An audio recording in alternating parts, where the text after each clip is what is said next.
గాంధీ భవన్లో పీసీసీ సమావేశం జరిగింది.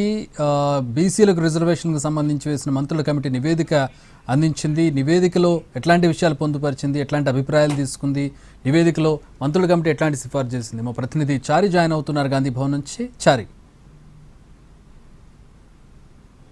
కొద్దిసేపు క్రితమే గాంధీ భవన్లో మంత్రుల కమిటీ సమావేశం ముగిసింది. PCC chief Mahesh Goud, incharge Meenakshi నటరాజన్లకి ఇటీవల న్యాయ నిపుణుల సలహాలను కూడా స్వీకరించినటువంటి మంత్రుల కమిటీ అసలు ఎలాంటి అభిప్రాయాలు వచ్చాయి, స్థానిక సంస్థల ఎన్నికల్లో బీసీలకు 42% రిజర్వేషన్ ఇవ్వడానికి ఉన్నటువంటి ఆప్షన్స్ ఏంటి అనేటువంటి అంశాలకు సంబంధించి కొద్దిసేపటి క్రితమే డిప్యూటీ సీఎం బట్టి విక్రమార్క అధ్యక్షతన మంత్రుల కమిటీ పార్టీకి నివేదిక ఇచ్చింది. ఈ నివేదికలో ప్రధానంగా స్థానిక సంస్థల ఎన్నికల నిర్వహణకు 3 ఆప్షన్స్ని పార్టీకి ఇచ్చినట్టు తెలుస్తుంది. కొద్దిసేపటి క్రితమే ఈ నివేదిక కూడా ఇచ్చారు. అయితే ప్రధానంగా బీసీలకు స్థానిక సంస్థల ఎన్నికల్లో 42% రిజర్వేషన్ ఇవ్వడానికి ప్రభుత్వం దగ్గర ఉన్నటువంటి ఆప్షన్స్ ఏంటి అనేటువంటి అంశాల మీదనే ఈ నివేదికలో పేర్కొన్నారు. ఒకటి, జీవో ఇచ్చి బీసీలకు 42% జీవో ఇచ్చి ఎన్నికలకు వెళ్ళాలి అనేటువంటి ఆలోచన ఒకటి. రెండవది, త్వరలోనే అసెంబ్లీ సమావేశాలు కూడా ప్రారంభమవుతున్నాయి కాబట్టి గతంలో ఆర్డినెన్స్ ఏదైతే ఇచ్చిందో ఇచ్చినటువంటి ఆర్డినెన్స్కు సంబంధించి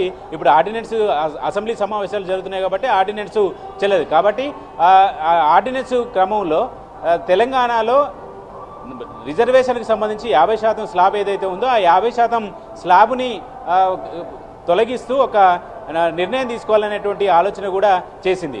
ఇక మిగతా 3వ ఆప్షన్, ఈ రెండు కూడా పార్టీ అధికారికంగా అమల్లోకి రాకపోతే పార్టీ పరంగానే 42% బీసీలకు రిజర్వేషన్లు ఇవ్వాలి, బీసీలకు 42% టికెట్లు కూడా ఇవ్వాలనేటువంటి ప్రతిపాదన కూడా మంత్రుల కమిటీ చేసినట్టు తెలుస్తుంది.